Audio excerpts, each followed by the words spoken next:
Welcome to Python Operators for Business, a module focused on transforming raw data into automated decisions.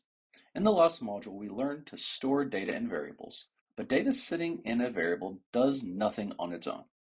You can't calculate a total, apply a discount, or decide whether to approve an order until you have operators.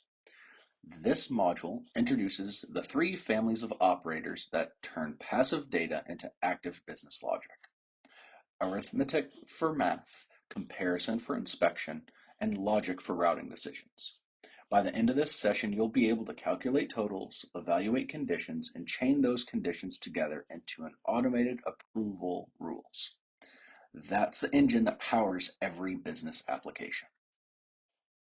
This slide draws a clear line between variables and operators and what each one does in your code. On the left, you have variables, the storage side. They hold raw names, prices, quantities, and their boxes on the shelf. On the right, you have operators, the engine. They calculate totals, apply discounts, and make automated approval decisions. Operators act on the data that the variables hold. Think of this as variables are ingredients. Operators are what you do with them. A kitchen full of food doesn't feed anyone until someone cooks. Your business data doesn't produce insights until operators go to work on it. Python's operators come in three distinct families, and each family does a fundamentally different job. Arithmetic operators are transformation tools. They take numbers and produce new numbers.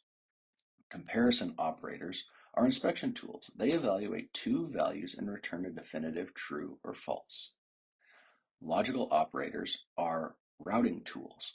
They combined multiple true, false answers into a single automated business decision. These three families interlock. Arithmetic operators and arithmetic produce the numbers that comparison evaluates, and comparison produces the booleans that logical operators combine. A complete business rule uses all three. Working in sequence, understanding each family independently, is how you learn to assemble them together. The four standard arithmetic operators work exactly as you'd expect it from a calculator, with one important exception. Addition, subtraction, and multiplication behave intuitively. Division, however, always returns a float in Python, even when the result is mathematically a whole number. Divide 10 by 2 gives you 5.0, not 5. That distinction matters when you pass the result to functions that expect an integer. Notice the pro tip on the right. Python allows underscores in numbers. Writing revenue is equal to 10 underscore with 3 zeros instead of just 10,000. This makes financial figures far more readable at a glance, without changing the value. Adopt this habit in any code that will be read by colleagues or clients. When standard division isn't what you need, Python offers three specialized arithmetic operators for real-world business constraints. Floor division, denoted by the // divides and drops the decimal entirely, returning an integer. This is the operator for questions like, how many full shipping cases can we pack? You don't want 2.7 cases, you want 2. The modulo, it looks like the parenthesis sign here, also called the mod, returns only the remainder. Use it for packing limits, schedule rotations, or identifying odd or even batch runs. The exponentation, or exponential, is the ** raises to a power, which is essentially for compound growth and interest calculations. Each of these solves a class of business problem that standard division cannot. Knowing when to reach for the integer division versus division is a mark of a professional Python fluency expert. Comparison operators are the engine that every if statement you'll ever write. They inspect two values and return exactly one of two answers, true or false. The 6 comparison operators cover every relationship you've wanted to test. Equal, not equal, less than, greater than, less than or equal to, greater than or equal to. They work on both numbers and strings. Critically, they do not change your data. They observe and report. A comparison is a question, not an action. The Boolean output they produce, true or false, is what flows into your if statements and logical operators. Every conditional branch in your code is built on top of comparison. Mastering these 6 symbols means mastering the foundation of automated decision making. This is one of the most disorienting bugs new Python developers encounter, and it can be nearly invisible when it happens. A single equal sign is assignment. It commands Python to store a value. A double equal sign is comparison. It asks Python whether 2 values are equal. They look similar, but do completely opposite things. Writing if price is equal sign 10 instead of if price equals 10 will either crash your program with a syntax error or, in some contexts, silently overwrite your variable and corrupt your data. The mental model is a single equals is a command. Make it so. A double equal sign is a question. Are they equal? Burn this distinction into your mental vocabulary now. Confusing them is one of the most common errors across all programming languages. Logical operators take the true-false outputs of comparison operators and route them through business gates to produce a final automated decision, and requires both conditions to be true. Both doors must be unlocked to proceed, or requires at least one condition to be true. Either door being unlocked is enough. Not flips the current state. It turns true into false and false into true. Think of not as the inverter switch. In business logic, these 3 operators let you express nuanced rules. Approve an order if the total number is under budget and the customer is verified. Flag the item if it's out of stock or discontinued. Reject if not active. Real-world decisions rarely hinge on a single condition. Logical operators are how you combine them. This slide shows the full order pipeline. Raw data inputs flow through all 3 operator families to produce an automated business result.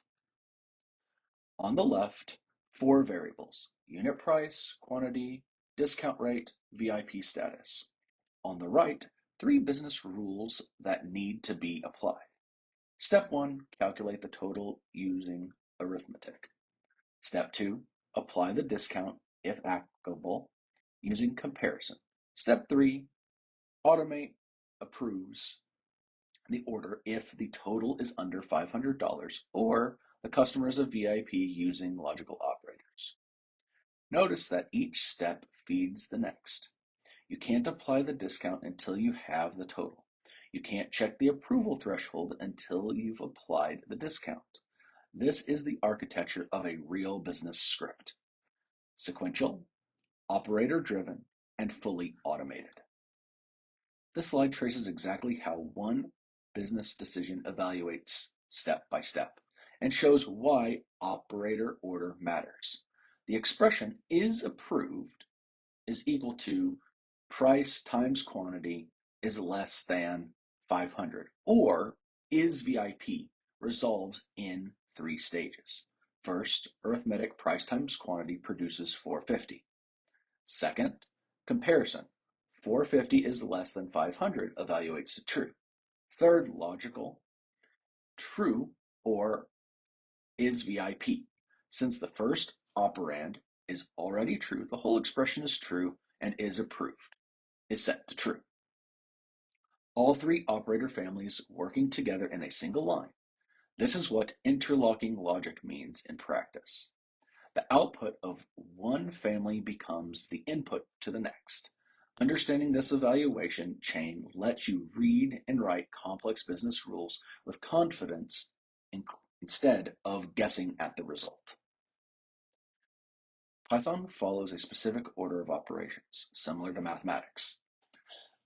and silently applying that order to ambiguous expressions is a reliable source of bugs.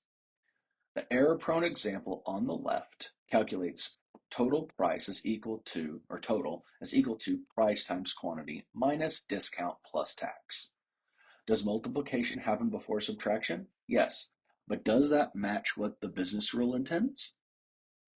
Depending on the discount logic, this might be subtly wrong. The bulletproof version is on the right, uses explicit parentheses. Total is equal to parenthesis, parenthesis, price times quantity, close parenthesis, minus the discount, close parenthesis, plus the tax.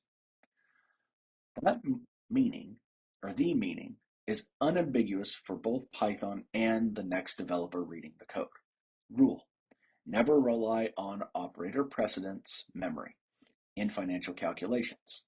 Use parentheses to declare your intent. It costs you nothing and prevents a whole category of silent failures. This is a quirk of computer hardware that trips up every developer who writes financial code for the first time. Computers represent decimal numbers in binary, and most decimals cannot be represented perfectly in binary. The result is a microscopic rounding errors. So 192.31 is sometimes stored as 192.3100000002. That error is invisible until you print it, compare it, or add it to another imprecise number. Over 1,000 transactions, these teeny errors compound. The solution: never use equality for currency or floating point math. Instead, round your result to the expected precision before comparing or displaying it. So round parentheses total comma 2 gives you the two decimal financial value that you actually need. Make this a reflex whenever you're doing price or tax calculations. This reference matrix is your quick reference card for all three operator families. Keep it handy as you write business logic.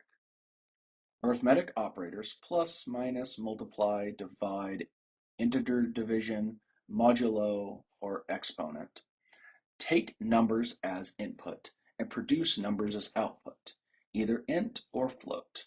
Comparison operators: equivalency, not equivalent, less than, greater than, less than or equal to, greater than or equal to, take any two values and produce a Boolean. Logical operators, such as and, or, and not, take Booleans and produce a Boolean. The input-output column is the key column. It shows you the data type flowing in and out of each operator's family. When you chain operators together, arithmetic feeding comparison, feeding logic, you're connecting outputs to inputs. Understanding these types is what lets you debug an expression that isn't behaving as expected. Now that we've built a full operator toolkit, arithmetic to calculate, comparison to inspect, logic to route, but the output isn't ready for a client yet. The example on the left shows that the raw Python output looks like order total is 450.3000002. That's technically correct, but professionally unacceptable. A real business report, receipt, or dashboard means total colon $ 450.30. Clean, formatted, and readable.